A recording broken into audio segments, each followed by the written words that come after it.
Assalamualaikum warahmatullahi wabarakatuh. Kami dari kelompok 4 ingin membahas tentang mazhab positivisme hukum. Dan saya sebagai moderator, nama saya Asid, dan perkenalkan rekan saya yang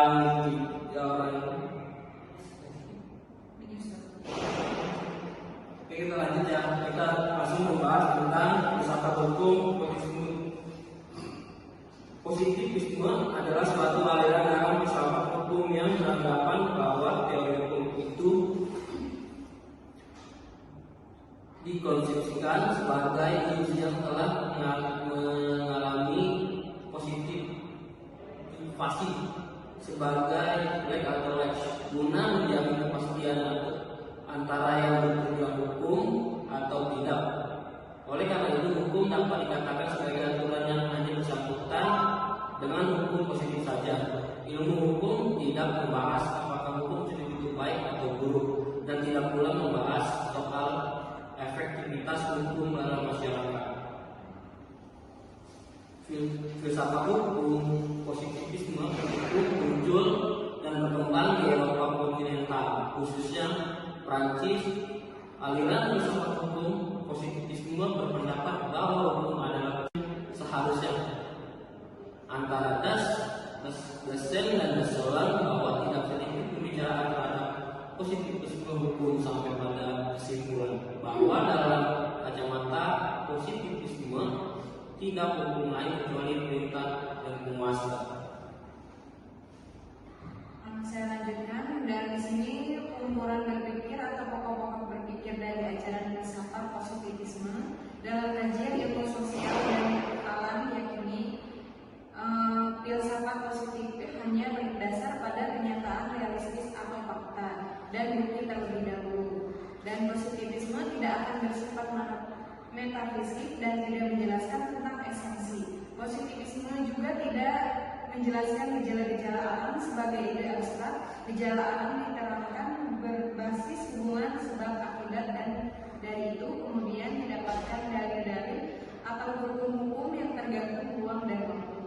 Positivisme juga menempatkan fenomena yang dikaji sebagai objek yang dapat digenerasikan sehingga ke depan dapat diramaikan atau diprediksi. Positivisme juga meyakini bahwa suatu realistis gejala dapat diedukasi menjadi unsur-unsur terkait membentuk sistem yang dalam yang mati. Menurut Hab menjelaskan bahwa ada 5 prinsip yang dimasukkan dalam filsafat positivisme, yaitu yang pertama, hukum adalah moralis, dan yang keempat, tidak ada hubungan antara hukum dan moral. Moral adalah meta-yuridis, dan yang terakhir, kelima, pertimbangan moral tidak dapat ditetapkan.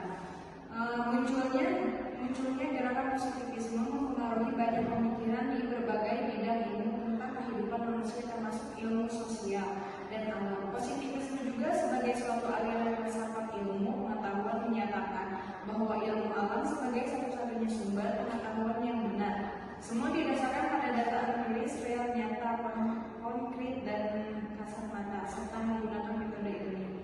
Pengaruh filsafat positivisme telah mendorong penggunaan rasio yang begitu kuat sehingga melahirkan ilmu pengetahuan dan teknologi yang berbasis dan pengamatan dan pengalaman nyata yang tersusun secara sistematis. Selanjutnya akan dibacakan.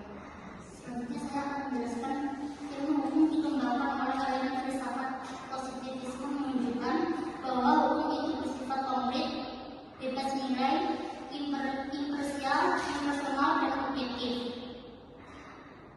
Tujuannya adalah supaya para pelaku hukum dapat menegakkan keadilan dengan membuat putusan atau aturan yang berdasarkan ketentuan hukum yang disepakati oleh bersama. Selain itu,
Saya akan menjelaskan materi filsafat hukum tentang mazhab positivisme hukum oleh ahli hukum Han Kelsen.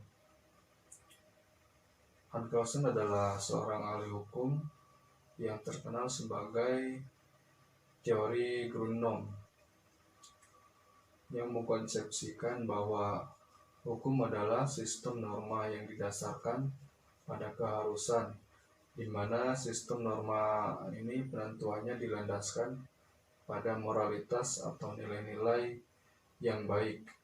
Pertimbangan yang melandasi sebuah norma bersifat meta-yuridis dan belum tentu menjadi hukum yang berlaku. Norma itu akan menjadi hukum yang berlaku apabila dikehendaki oleh masyarakat dan dituangkan dalam wujud tertulis, dikeluarkan oleh negara, dan memuat perintah. Han Kelsen juga terkenal sebagai teori hukum murni yang menjelaskan bahwa hukum ditaati bukan karena dinilai adil atau baik, namun karena hukum itu tertulis dan disahkan oleh penguasa. Paparan Han Kelsen pada tataran hukum murni terfokus pada penjelasan tentang hakikat hukum dan bagaimana hukum itu dibuat. Hal inilah yang menjadikan ilmu hukum mempunyai objek studi, yakni perundang-undangan yang tertulis mengandung perintah dan sanksi apabila dilanggar, serta dibuat oleh negara sebagai penguasa. Itu saja penjelasannya. Terima kasih. Oke, Assalamualaikum warahmatullahi wabarakatuh. Selamat malam semuanya. Perkenalkan, nama saya Muhammad Taufik. Saya dari kelompok 4 tentang filsafat hukum. Di sini saya akan membahas mungkin pemaparan sedikit tentang filsafat hukum positifisme. Nah, tadi kemungkinan sebelumnya teman-teman semua sudah memaparkan. Mungkin saya ini hanya tambahan saja. Mungkin dari sayanya hanya 1 bait ataupun 2 bait yang nanti akan saya sampaikan. Mungkin positif hukum sendiri itu adalah suatu aliran dalam filsafat hukum yang beranggapan bahwa teori hukum itu dikonsepkan mungkin sebagai ius yang telah mengalami positivisasi sebagai lege atau lex ya, guna menjamin kepastian antara yang terbilang hukum atau tidak. Ya, oleh karena itu, hukum itu dapat dikatakan sebagai aturan yang hanya bersangkut paut dengan hukum positif saja. Ilmu hukum tidak membahas apakah hukum positif itu baik atau buruk, dan tidak pula membahas soal efektivitas hukum dalam masyarakat. Filsafat hukum muncul abad ke perkembangan di Eropa kontinental, khususnya Prancis. Aliran filsafat hukum positifisme berpendapat bahwa hukum adalah positifisme yuridis dalam arti yang mutlak dan memisahkan antara hukum dengan moral dan agama, serta memisahkan antara hukum yang berlaku dan hukum yang seharusnya. Antara Dasein dan Dassault bahkan tidak sedikit pun pembicaraan terhadap positifisme hukum sampai pada kesimpulan bahwa dalam kacamata positifisme tiada hukum lain kecuali perintah penguasa terbentuk sistem yang dapat diamati. Ya, filsafat hukum tersendiri mungkin mempunyai 5 prinsip yang dapat dimasukkan dalam filsafat positifisme hukum. Yang pertama, hukum adalah perintah terhadap manusia. Yang kedua, analisis terhadap konsep hukum adalah usaha yang berharga. Untuk dilakukan analisis ini harus dipisahkan dengan studi sosiologi, historis, dan evaluasi kritis. Yang ketiga, keputusan-keputusan dapat dideduksi secara logis dari peraturan-peraturan yang sudah ada lebih dahulu tanpa menunjuk pada tujuan sosial, kebijakan, serta moralitas. Tidak ada hubungan antara hukum dan moral karena moral adalah meta yuridis. Itu tadi yang keempat. Yang terakhir adalah yang kelima, pertimbangan moral tidak dapat ditetapkan. Munculnya gerakan positifisme mempengaruhi banyak pemikiran di berbagai bidang ilmu tentang kehidupan manusia, termasuk ilmu sosial dan alam. Positifisme hukum sebagai suatu aliran filsafat ilmu hukum atau ilmu pengetahuan menyatakan bahwa ilmu alam sebagai satu-satunya sumber pengetahuan yang benar. Semua didasar pada data empiris, real, nyata, konkret, dan kasat mata, serta menggunakan metode ilmiah. Pengaruh aliran filsafat positifisme telah mendorong penggunaan rasio yang begitu kuat hingga melahirkan ilmu pengetahuan dan teknologi yang berbasis pada pengamatan dan mungkin pengalaman nyata yang tersusun secara sistematis. Ya, mungkin ilmu hukum itu yang dikembangkan oleh aliran filsafat positif menunjukkan bahwa hukum itu bersifat konkret, bebas menilai, mungkin ya imparsial, mungkin menegakkan keadilan dengan membuat keputusan ataupun aturan yang berdasarkan ketentuan hukum yang telah disepakati bersama. Selain itu, juga bertujuan untuk memandang hukum sebagai realitas yang lepas dari kepentingan individu ataupun kelompok. Jadi, itu adalah sedikit mungkin dari saya menjelaskan tentang positifisme hukum. Cukup untuk video ini. Terima kasih. Kurang lebihnya mohon maaf. Mungkin hanya itu saja. Terima kasih dari saya, Taufik, senang melayani. Wassalamualaikum warahmatullahi wabarakatuh. Terima kasih dan selamat malam. Selanjutnya kesimpulan dari kelompok 4, penjelasan yang dapat disimpulkan bahwa aliran positifisme hukum muncul pada abad ke-19 dan berkembang di Eropa kontinental, khususnya Prancis. Latar belakang munculnya aliran ini adalah mereaksi aliran idealis yang dikemukakan oleh aliran hukum alam. Berpikir aliran filsafat positifisme adalah mendasar pada kenyataan dan bukti, tidak bersifat dan tidak menjelaskan esensi gejala alam, diterangkan berbagai hubungan sebab akibat, dan dari itu kemudian didapatkan dalil-dalil atau hukum-hukum yang tidak tergantung ruang dan waktu. Menempatkan fenomena sebagai objek yang dapat digeneralisasikan untuk diramalkan, meyakini bahwa suatu realitas atau gejala dapat direduksi menjadi unsur-unsur yang saling terkait membentuk sistem yang dapat diamati.